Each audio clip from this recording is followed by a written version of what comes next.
নমস্কাৰ, মোৰ নাম ডক্টৰ মুন্মী বৰা আৰু মই বৰ্তমান অসম কৃষি বিশ্ববিদ্যালয় অন্তৰ্গত সৰ্বভাৰতীয় সমন্বিত সয়াবিন গৱেষণা প্ৰকল্পত উদ্ভিদ ৰোগ বিজ্ঞানী হিচাপে কৰ্মৰত।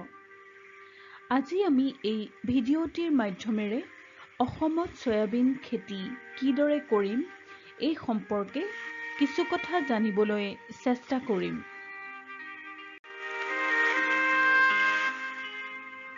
উচ্চ গুণসম্পন্ন প্ৰটিনৰ লগতে অনেক পুষ্টিকৰ তত্ত্ব তথা বিভিন্ন স্বাস্থ্য সম্বন্ধীয় লাভযুক্ত সয়াবিনক গোল্ডেন বিন বুলিও কোৱা হয়।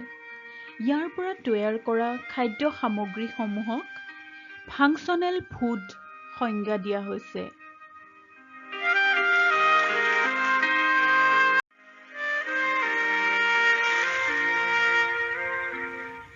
সয়াবিনৰ খেতি চীন দেশৰ উত্তৰ প্ৰান্তত আৰম্ভ হোৱা বুলি জনা যায়। উত্তৰ পূব ভাৰতত অতীজৰে পৰা সয়াবিন খেতি প্ৰচলিত আৰু থলুৱাভাৱে কিনবন কৰি প্ৰস্তুত কৰা খাদ্যবস্তু মণিপুৰ, নাগালেণ্ড, অৰুণাচল প্ৰদেশ, মিজোৰাম আদি ৰাজ্যত অতিকৈ জনপ্ৰিয়।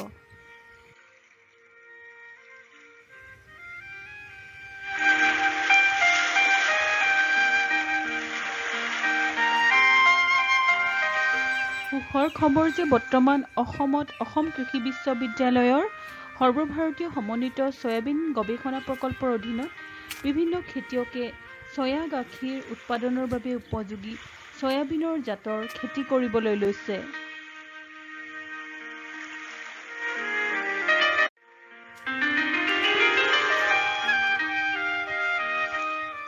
বৰ্তমান ভাৰতত প্ৰধানকৈ মধ্যপ্ৰদেশ, মহাৰাষ্ট্ৰ, ৰাজস্থান, কৰ্ণাটকা আৰু তেলেংগানা ৰাজ্যত সয়াবিনৰ খেতি কৰা হয়। অন্য মাহজাতীয় শস্যৰ দৰে সয়াবিনৰো মাটিত নাইট্ৰজেন সংযোজন কৰাৰ ক্ষমতা থাকে।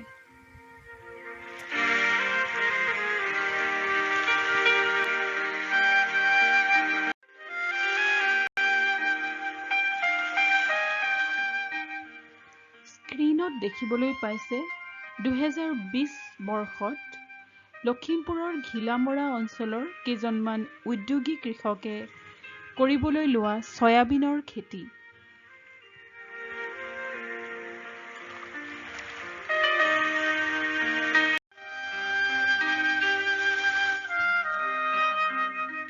সয়াবিন যদিও তৈলশস্য, অসমত ইয়াক তৈলশস্য হিচাপে জনপ্ৰিয় কৰিবলৈ যথেষ্ট সময় লাগিব, কাৰণ তেল উৎপাদনৰ বাবে বহুল পৰিমাণৰ সয়াবিনৰ গুটিৰ প্ৰয়োজন হয়। সেয়েহে বৰ্তমান সময়ত সয়াবিন আধাৰিত বিভিন্ন ধৰণৰ খাদ্যবস্তুৰ লগতে পশুধনৰ খাদ্য হিচাপেও সয়াবিনক জনপ্ৰিয় কৰিবলৈ প্ৰচেষ্টা হাতত লোৱা হৈছে।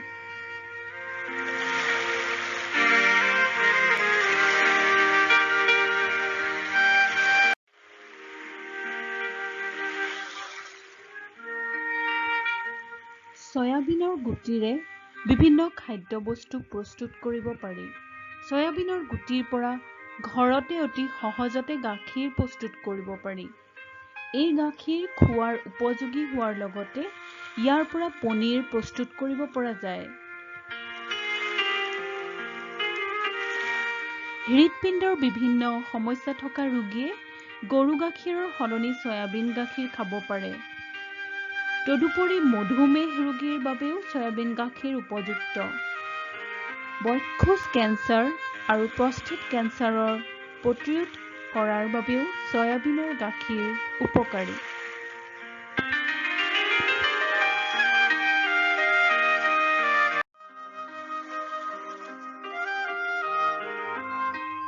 স্ক্ৰীনত দেখিবলৈ পাইছে অসম কৃষি বিশ্ববিদ্যালয় চৌহদত 2019 চনত কৰা সয়াবিন খেতিৰ কিছু দৃশ্যাংশ।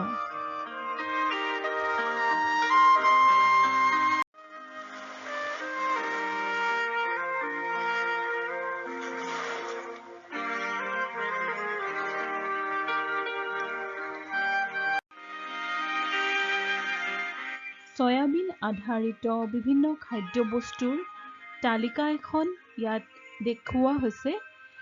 ইয়াৰ পিছৰ ভিডিঅ'ত আমি এই খাদ্যবস্তুবিলাকৰ প্ৰস্তুতকৰণৰ বিষয়ে সবিশেষ জানিবলৈ চেষ্টা কৰিম।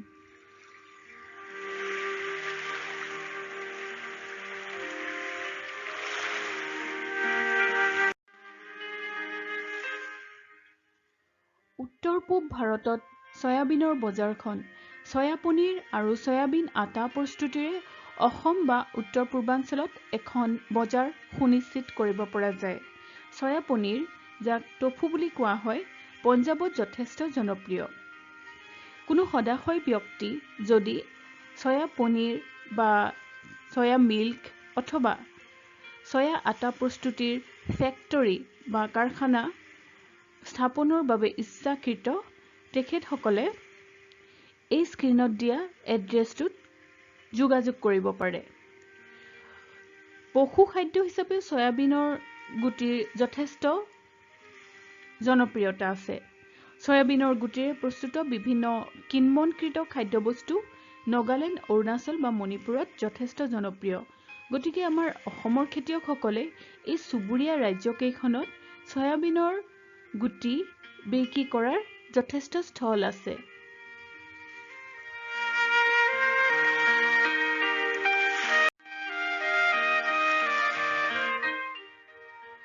সয়াবিনৰ খেতিৰ বাবে পানী জমা নোহোৱা বা জল নিৰ্গমনৰ সুবিধা থকা ওখ, সাৰুৱা, পলসুৱা মাটি উপযোগী।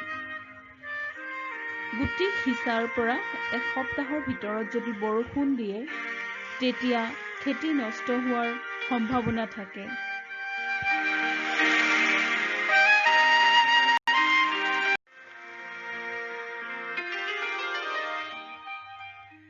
খেতি কৰাৰ সময় উজনি আৰু নামনি অসমৰ বাবে খেতি কৰাৰ সময় মে' জুন।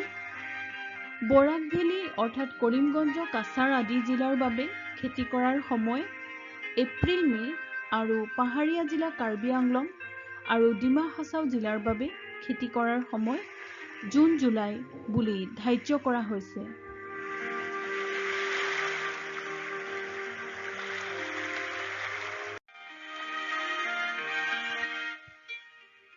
আঠৰ পৰা 10 কিলোগ্ৰাম গুটি প্ৰতি বিঘা মাটিত খেতি কৰিবলৈ প্ৰয়োজন হয়।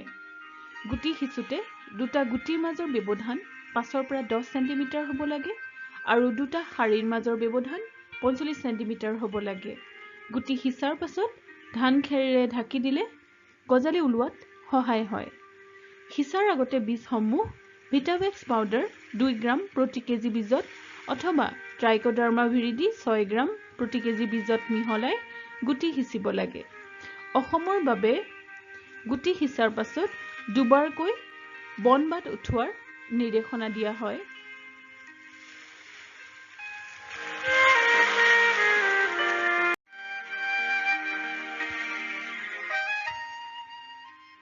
ইয়াৰ লগতে বিভিন্ন ধৰণৰ হাৰ্বিচাইড ব্যৱহাৰ কৰি বনবাত নিয়ন্ত্ৰণ কৰিব পৰা যায়।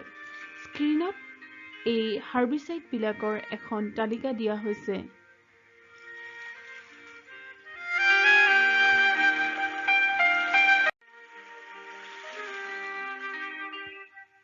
স্ক্ৰীনত কেইটামান সয়াবিনৰ জাতৰ বৈশিষ্ট্য দিয়া হৈছে।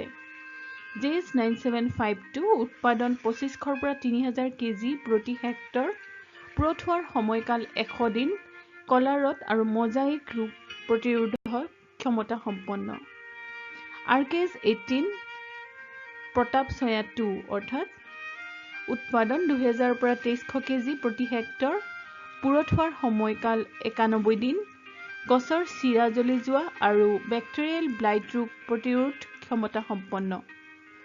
মেক্স 1407 উৎপাদন 2000 পৰা 2500 কেজি প্ৰতি হেক্টৰ, পুৰঠ হোৱা সময়কাল 100 পৰা 105 দিন, চিৰা জ্বলি যোৱা ৰোগ আৰু ৰাইজকটনীয়া ৰোগ প্ৰতিৰোধ ক্ষমতা সম্পন্ন। JS335 উৎপাদন 2500 পৰা 300 কেজি প্ৰতি হেক্টৰ, পুৰঠ হোৱাৰ সময়কাল 100 দিন, মজাইক বেমাৰ আৰু বেক্টেৰিয়াজনিত ৰোগ প্ৰতিৰোধ ক্ষমতা সম্পন্ন।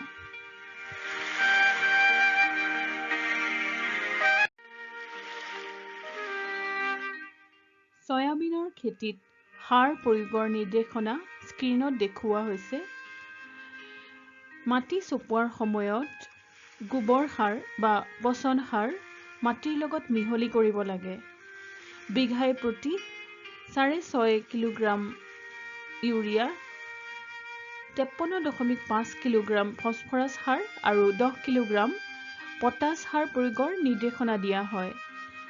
বীজৰ উৎকৃষ্ট বৃদ্ধিৰ বাবে পটাছ অতি প্ৰয়োজনীয় মৌল আৰু সেয়েহে গছৰ আংগিক বৃদ্ধিৰ সময়ত পটাছ সাৰ পানীৰ লগত মিহলি কৰি গছৰ গুৰি অংশত স্প্ৰে কৰিব লাগে বা ড্ৰেঞ্চ কৰিব লাগে।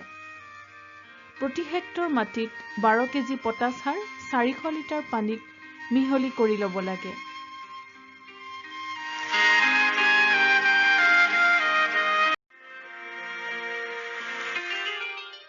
শস্য চপোৱা।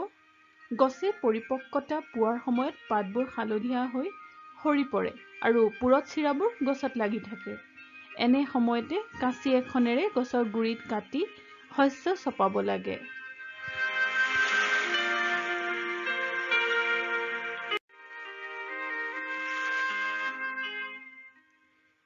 স্ক্ৰীনত দেখুওৱাৰ দৰে গছৰ পাতবোৰ সৰি যায় আৰু চিৰাবোৰ গছত লাগি থাকে। এনে সময়তে শস্য চপাব লাগে।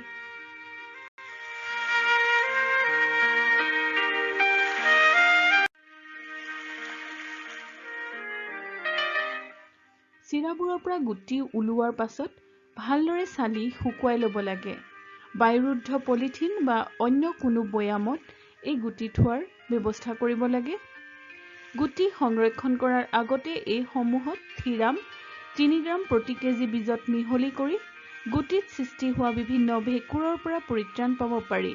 একেদৰে বিভিন্ন পতংগৰ বিপৰীতে নিম তেল প্ৰয়োগ কৰাৰ নিৰ্দেশনা দিয়া হয়।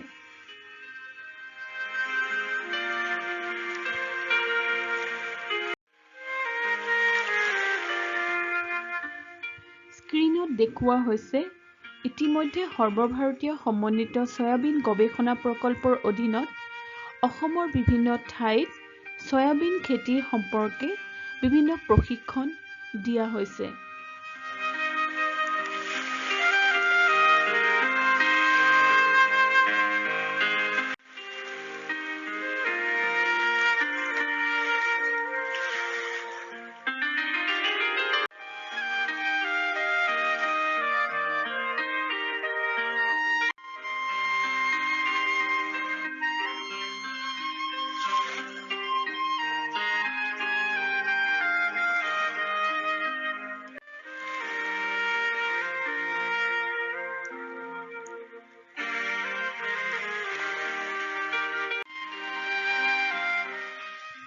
ইয়াৰ লগতে অসমত সয়াবিন খেতিৰ জনপ্ৰিয়তা সৃষ্টিৰ বাবে বিভিন্ন প্ৰবন্ধ ইতিমধ্যে কাগজে পত্ৰই প্ৰকাশ কৰা হৈছে।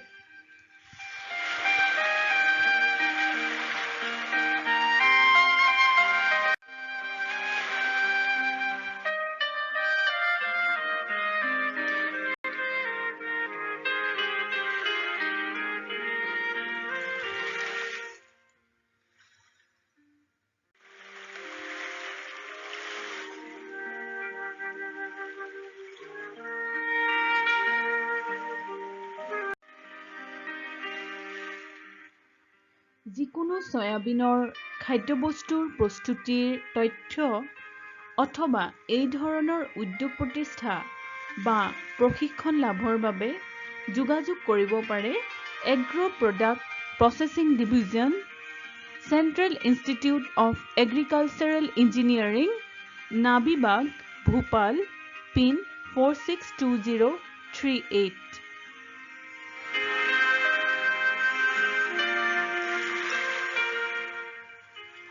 আশা ৰাখিছোঁ এই ভিডিঅ'টিৰ জৰিয়তে আমাৰ কৃষকসকল উপকৃত হ'ব। ধন্যবাদ।